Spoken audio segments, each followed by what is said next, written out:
good morning, good afternoon, depending, of course, from where you hear my voice.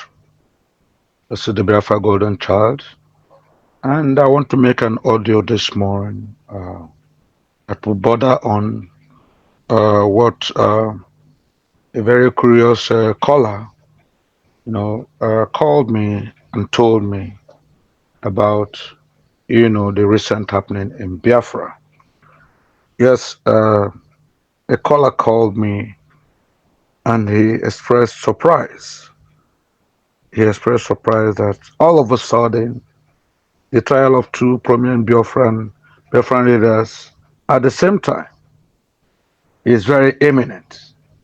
Yes, the gentleman told me, he called and told me, he said, look, hello, sir, you don't you find this trial of two of your prominent Biafran leaders almost at the same time very, very intriguing and ominous at the same time? I really didn't want to make much of what he told me. But when he told me that the trial of Mazen Nnamdi Kanu, in Nigeria, the Federal High Court at Abuja, and the touted trial of Simon Ekpa in Finland under the auspices of the Finnish uh, authorities, you know, prosecuting authorities, that is started to begin any moment from now. Don't I find these two trials of prominent leaders of Biafrans, as a matter that calls for deeper reflection? And I asked him why he felt it was important. He said, no, never in the history of, human development, never in the history of the struggle for, political relevance, never in uh, the history of uh, the pursuit of independence, has two prominent leaders been tried in two different continents, pari passu, almost at the same time. He said, what do I think it portends for Biafra? What do you think, sir? What do you think it portends for Biafra? That your two most prominent figures, your maximum leader, Mazen Nnamdi Kanu, your able, indefatigable prime minister, are tried in two different continents, almost pari passu at the same time. Ladies and gentlemen, that question got me. It tickled my fancy, and it tingled my, my thinking faculties. And I'll tell you the truth. Indeed, it provoked a you know, um, very deep reflection within me. And so, ladies and gentlemen, fellow lovers of Biafra, freedom lovers, men and women of goodwill, this morning we're going to talk about the implications, yes, the implication of trying two prominent, very prominent Biafran leaders at the same time, almost at the same time, and within two different continents, in Nigeria, African continent, and in Finland, yes, the European continent. If you have not thought about this, I think this is the right time you think about it. Yes, it's not for nothing. The Finnish authorities have suddenly woken up from their slumber, quote and unquote slumber. They said they were investigating Simon Ekpa, you know, investigating him, trying to find out what his activities are, especially within Finland and, of course, outside Finland directly to Nigeria.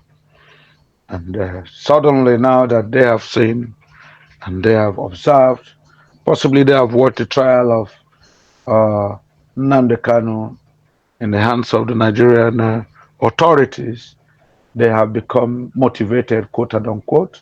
They have become inspired, quote and unquote.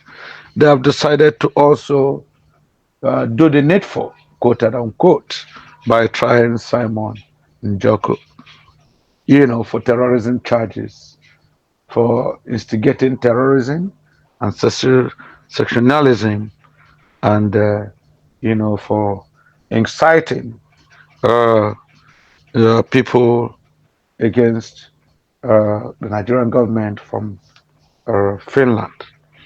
Ladies and gentlemen, it is indeed a very very important scenario to talk about, and to think about. I mean, never has it happened in the world. Quote me, where two leaders who propagate, you know, uh, the best of life and a good life for its people who they consider to be suffering, from you know maladministration and from economic hardship and difficulties as a result of coming or from where they originate from. Yes, Mazen Namdekalu has been talking about the plight of Biafra. He's condemned what he thought was a deliberate governmental policy and institutional policy to subjugate the people of the Southeast, the people of Biafra, because, of course, a lot of people have not forgotten what happened between 1966, 67, 68, 69, 70, which, climaxed between 67, 68, 69, 70 in a civil war, totally avoidable civil war, where over 4 million people were mercilessly deleted from Biafra land. Yes, when we say 4 million people, we're talking about children who suffered from kwashiorkor. We are talking about the sick, and the elderly who could not have, medications, who could not have supplies.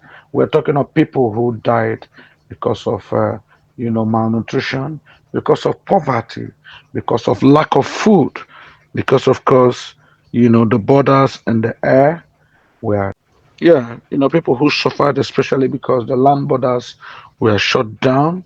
The sea was made totally unnavigatable, and the air, of course, was bombarded. Was filled with planes and helicopters that bombarded the people, and no opportunity was given for humanitarian aids, either through the air, through the land, or through the seas.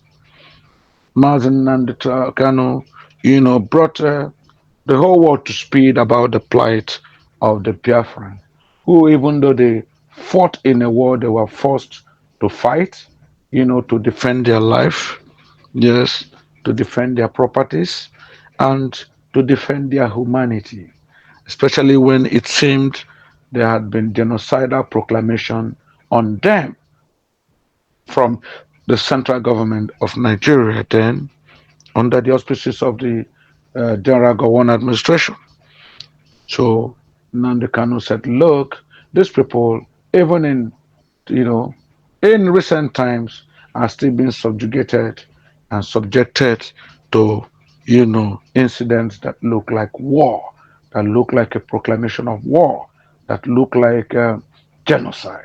Because, of course, people were still suffering, people were still unable, to develop themselves fully, people were still unable to live in peace and harmony. I mean, the checkpoints that, surround the whole of the southeast, the areas of Biafra are very enormous, far, far, far more enormous than checkpoints in the northern region, in the southwestern region, in the south south, or in the middle belt. Because, of course, less than 100 poles, you have, checkpoints. You have checkpoints, that, are ever recurring, where a combined thing of all the armed forces, are all valley stopping southeastern travelers, motorists, and, you know, commuters. here and there, asking one question or the other, even in some instances, arresting them, seizing their vehicles, and of course, kidnapping them too, if not outrightly deleting them. Yes. Ladies and gentlemen, Mazen Namdekanu said enough was enough. He dared the authorities. He said, look, these people cannot be living, Biafrans cannot be living like a subjugated people. They cannot be living like, a condemned people, like captives, like beggars in their own country. This is a country that they have legitimate claim to. Yes, they were among the nationalists that fought for independence, and following 1914 amalgamation by Lord Lugard, their area, the Biafrans, were equally some of the formidable groups, prominent groups, that made Nigeria what it is, economically, physically, psychologically, uh, socially, culturally, politically, and otherwise. And Mazen Namdi concluded, look, enough is enough. Give Biafrans an opportunity to, live and let live. Give them the opportunity to develop themselves. Give them the opportunity to assume all political positions in the land. Let them do their businesses, fair, within a fair, you know, uh, within a fair uh, opportunity and environment, free and fair environment. Stop enacting taxation policies, laws that hinder them from doing their imports and export business, from carrying on their, trade without encumbrances. And of course, what did Mazen Namdekano get? He was arrested. He was tried when, found not guilty by a court of law. When no court of the land found him guilty and he was granted bail, he was once again, renditioned, kidnapped from Kenya and brought down to Nigeria and is currently undergoing, trials, trials, you know, for terrorism, uh, for organ harvesting, for kidnapping, and for insurrection in Nigeria. Ditto Finland. Yes, before Mazen Namde's arrest or rendition from Kenya, he had talked vigorously about, you know, the redeclaration of Biafra, following, following the uncertainties, following the lopsided treatments, following the, unpatriotic and wicked attitude of Nigerians to Biafrans. He said, let, you know, Biafran people redeclare the United States of Biafra if they are not wanted in Nigeria. Of course, he handed over the baton, you know, to Simon Epa, a young, active politician in Finland, a man who was law abiding, who was a member of the civilian transport service, who was working within uh, Finnish land and had a Finnish passport. Of course, Simon Epa decided to toe the line of his leader. He once again brought to the fore, the plight of the Biafrans.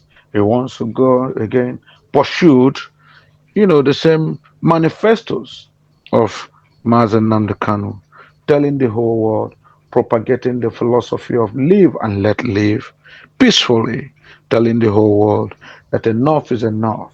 Why are the people of Southeast subjected to all kinds of inhuman treatments? Why are the Southeast people not allowed, to attain the highest level of the land? Why is it that every time they plant their crops, every time, to go to their farms, the Fulani jihadists who come, in the cloak of cattle rearers, nomadic cattle rearers will come and, kill these crops before they grow? Why are his people, subjected to undue harassments, daily undue harassments on their own roads, every 100 meter by, unfriendly, uh, most times gun toting, you know, machete carrying and bomb throwing security operatives. He once again said, "Let my people go. If you don't want to let them go, then of course we have no option than to declare or redeclare a United States of Biafra. And in fact, we are going to, you know, start making the whole world hear our voice. We are going to declare, some days as sit at home in Biafra because we want people to know that enough is enough. The Biafra man has suffered enough. It is about time he should be given, a fair treatment. It's about time he should be given a lease of life. It's about time the Biafran man, should raise his head amongst the committee of regions in the south and the country called Nigeria. Of course, because of this, singular activity, because of course,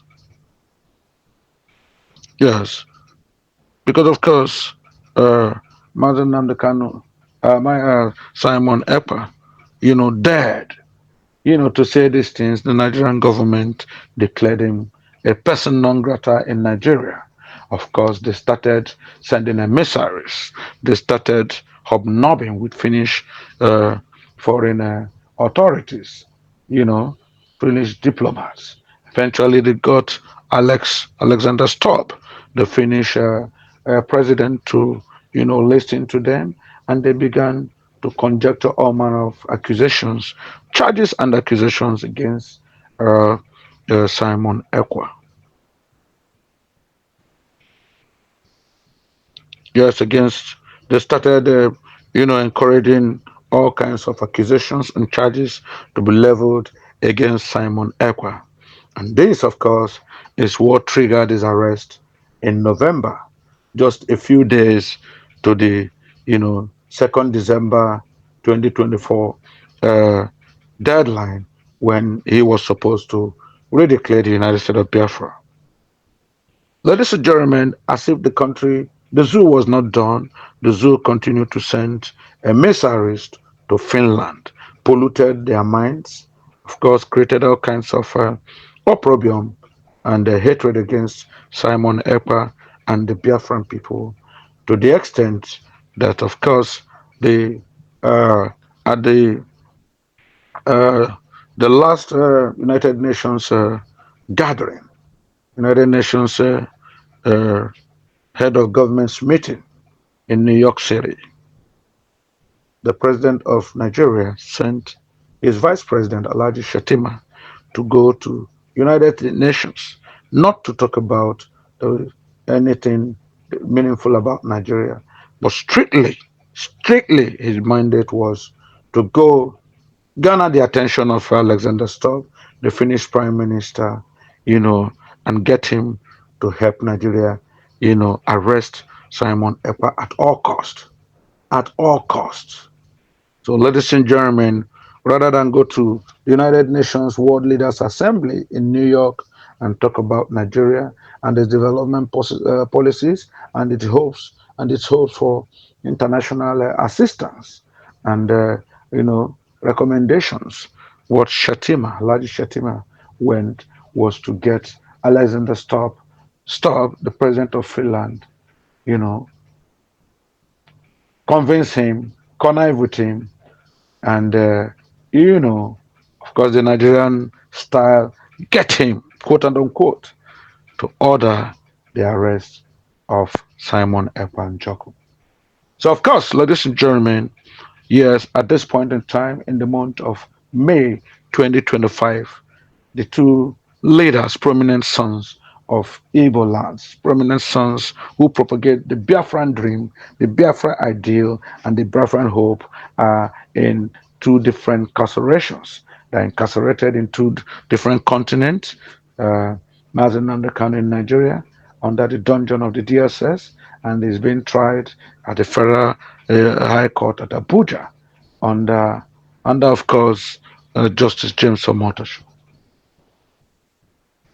Of course, equally in Finland, Finland, yes, right now as we speak, the Finnish authorities have come out to say, yes, investigations have been ongoing, and we can comfortably say now we are convinced that Simon Ekpa has been engaging in audios and activities that undermine the Nigerian government, that spread hatred against the Nigerian government, that encourage terrorism and sectionalism.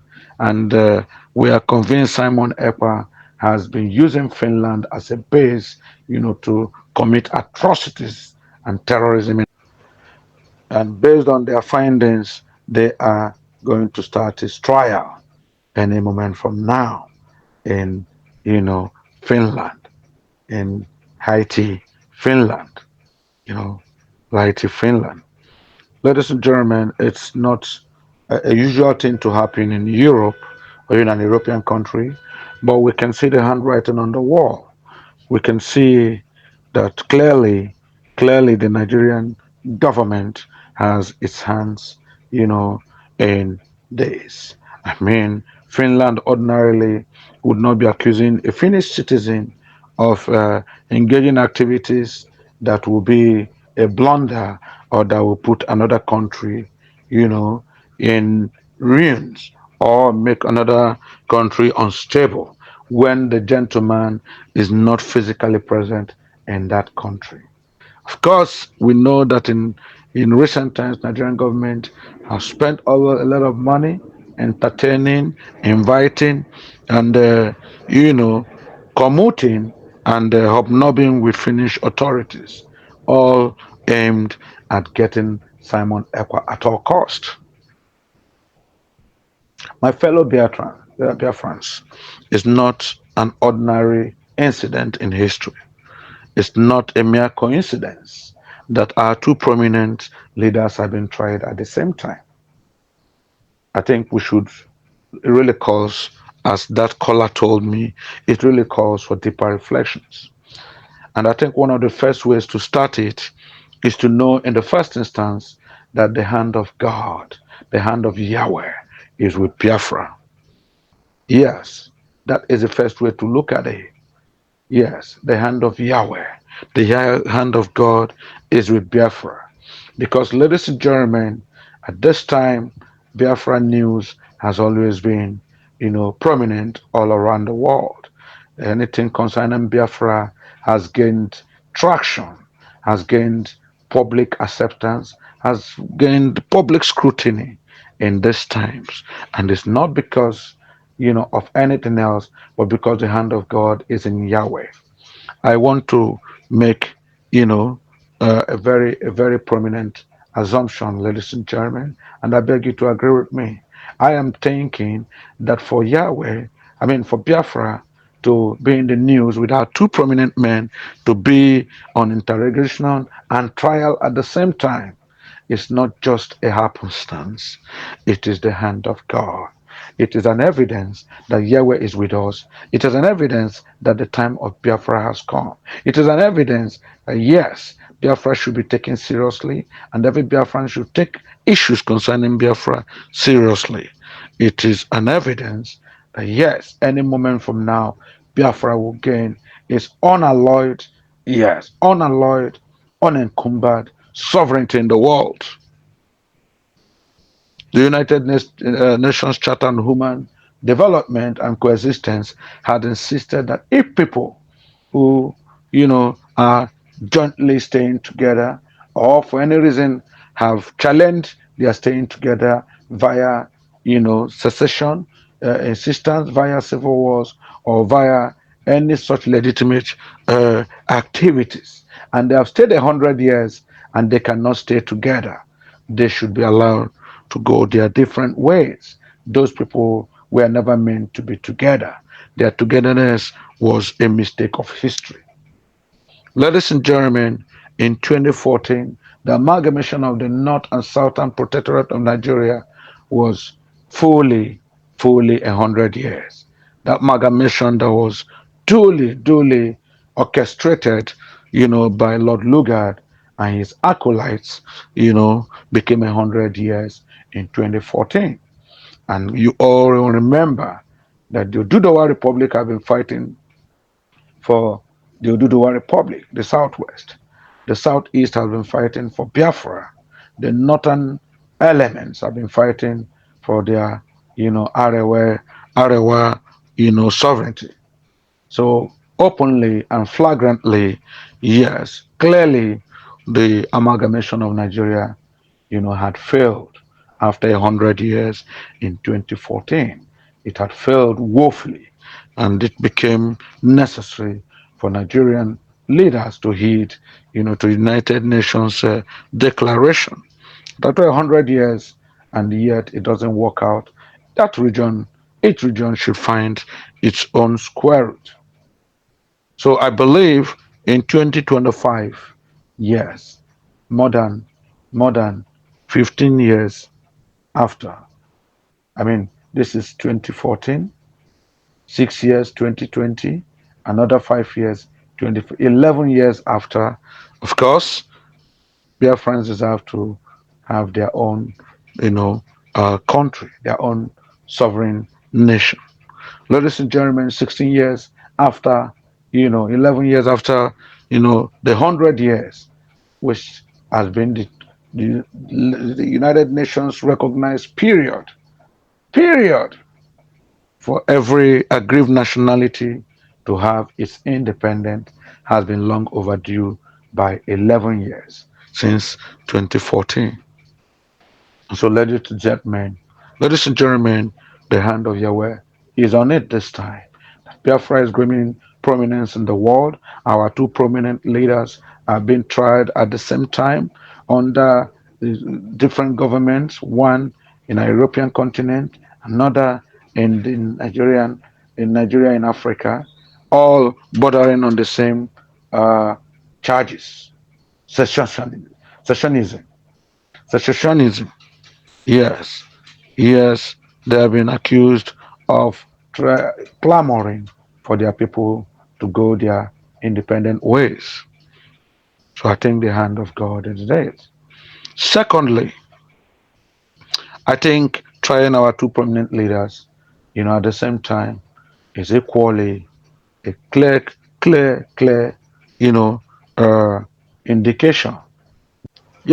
Yes, I maintain that secondly, trying our two prominent leaders at the same time is a clear-cut indication that Biafra Republic, the achievement of the United States of Biafra is eminent.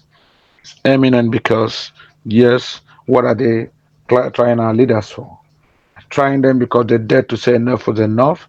Yes, they insist that Biafra has not been fully integrated into the existing status quo called Nigeria. They insist that Nigerians deserve a better treatment. They insist that since Nigerians have not gotten anything out of this country, since they are still being treated as a subjugated people, it is time to call a spade, and move on to their independent state of Biafra. I think trying our two leaders at the same time portends good news for us.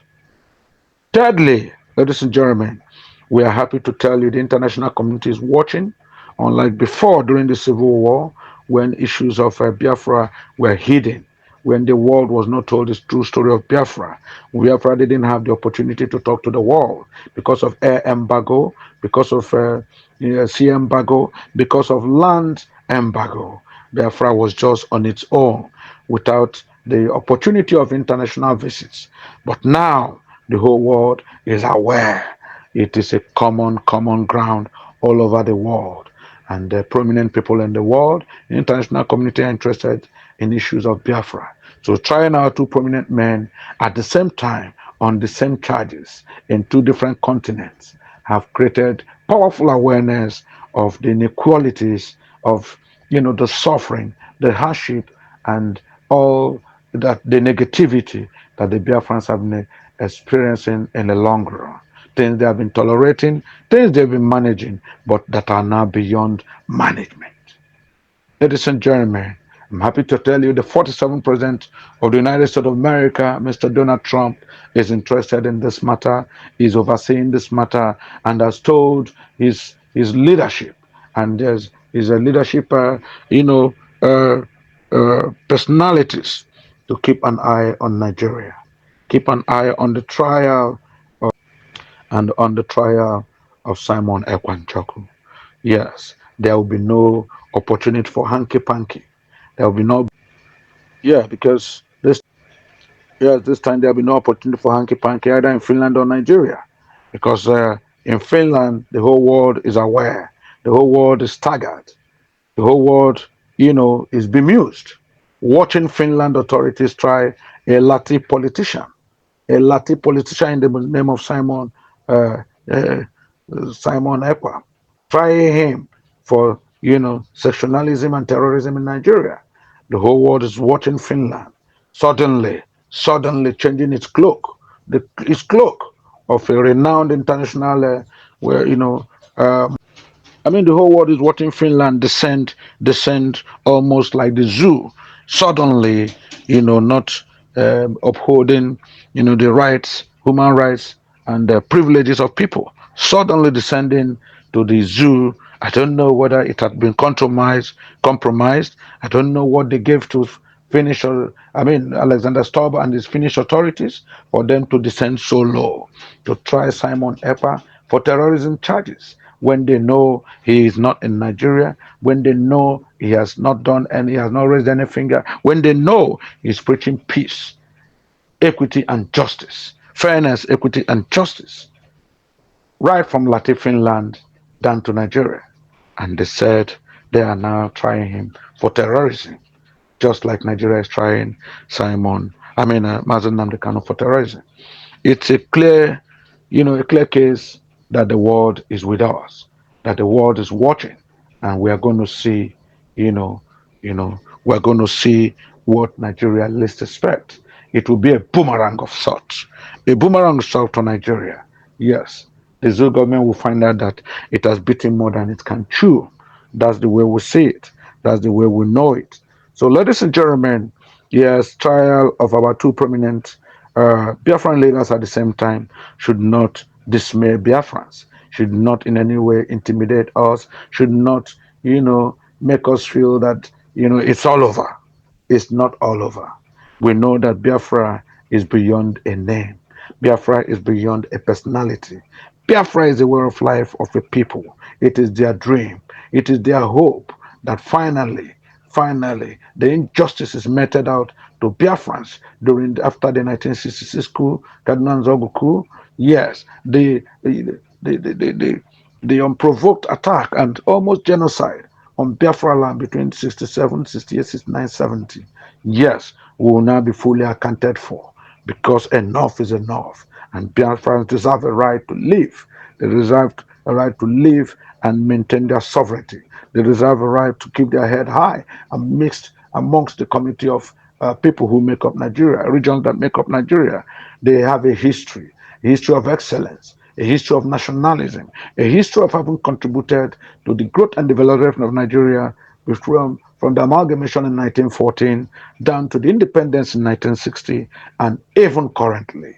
The only thing is the people, their neighbors, their brothers, the people with whom the regions with which they make up Nigeria has not given them a fair chance, have not given them a fair hearing, have not given them the latitude to develop and grow to their maximum potentials. That is what Mazen Namdekanu spoke against. That is what Simon Ekpa spoke against. That is what the whole world is witnessing now, and which the whole world are vigorously speaking against.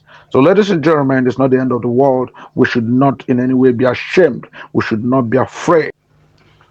Fellow Biafrans, Yahweh is with us. We shall overcome. The odds are right for us. Our Mazimun leader Nnamdi Kanu is being defended by courageous, intelligent, and indefatigable attorneys who is under the tutelage, under the command of Chief Kanu Agabi San, two-time Attorney General, Minister of Justice in Nigeria, a great man of intellect, a great man of wisdom, a legal general, a legal luminary who has sworn to make sure that Mazen Nandekanu gets the best out of justice, gets the best out of the whole situation.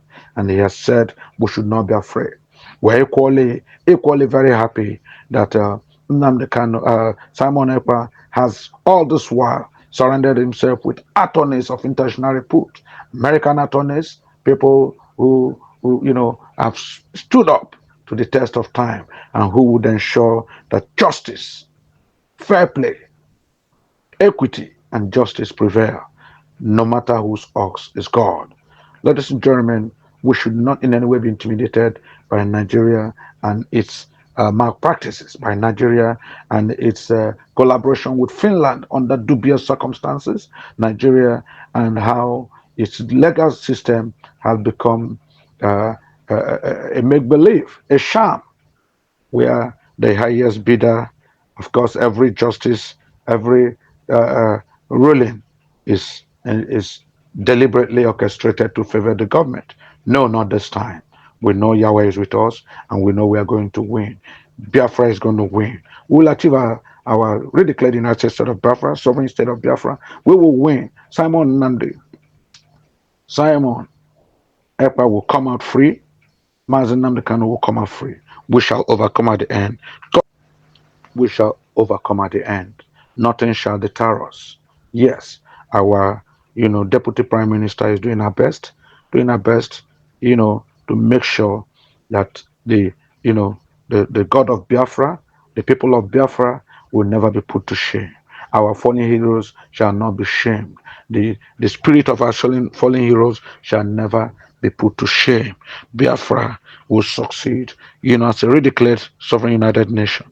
Yes, let us stand behind Dr. Ngozi Arabueze.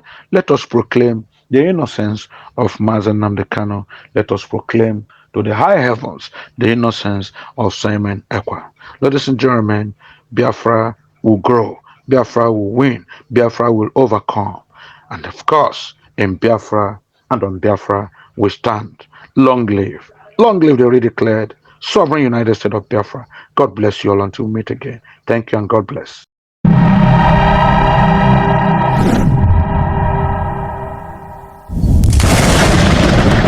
Biafra must be restored, for there is nothing the enemies can do about it. You brought Biafra that light may come into Africa. You gave us hope because we are in a continent of hopelessness. And by thy grace, Biafra shall be restored. We shall be resurrected.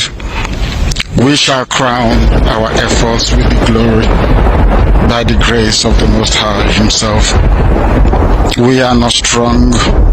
We do not pretend to be strong. All we do is to submit ourselves to your will, that your will may be done upon our lives. We have lost many people. We have lost so many good people. Their sacrifice will never be forgotten. We shall honor them, and for their sake Biafra will come. Because we are wandering all over the world, hoping against every hope that things will turn around for the better. It has never turned around for the better. Instead, it is getting worse. Please do not abandon your children. You have given us a commission, and we must accomplish it in our lifetime. Our enemies are equally important because they must listen. Those who do not love the truth must listen. Those who are beholden to darkness, they must also listen. For we are here to bring light upon a very darkened continent without Biafra. Africa is nothing without Biafra. There is no difference between a black man and a wild animal in the forest. We say with every ounce of conviction. I welcome each and every one of you. If you're joining us for the very first time, this is Radio Biafra. This is how we do it. We magnify the name of the Most High before we do anything. That is why we are exceptionally formidable. That is why